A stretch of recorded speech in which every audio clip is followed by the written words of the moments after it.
இந்த ஜெனரேஷனுக்கு நீங்க கொடுக்க வேண்டிய புதிய இலக்கணம் தேர்வு செய் என்பதுதான். சுவீகரி என்பதல்ல. சுவீகரிக்கிற இடத்துல இருக்கும் எதுவுமே கவனிக்க மாட்டாங்க.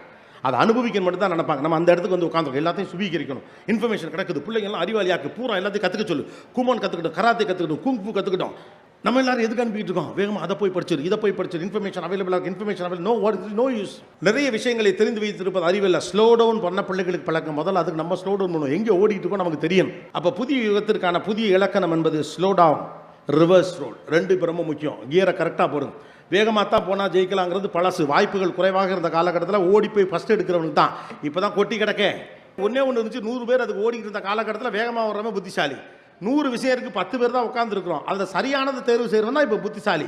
புத்திசாலிக்கான அடையாளம் மாறிவிட்டது என்பது நீங்கள் உணராத வரைக்கும் பிள்ளைகளை எந்த வழியில் நடத்துவது என்பது உங்களுக்கு புரியாமல் போகும். ஒத்த வார்த்தையில் கருவிகளை பயன்படுத்தாது என்று சொல்லிட்டு போயிட்டே இருக்கீங்க. No, it is not at all possible. கருவிகள் இல்லாமல் நடக்க போவதே கிடையாது.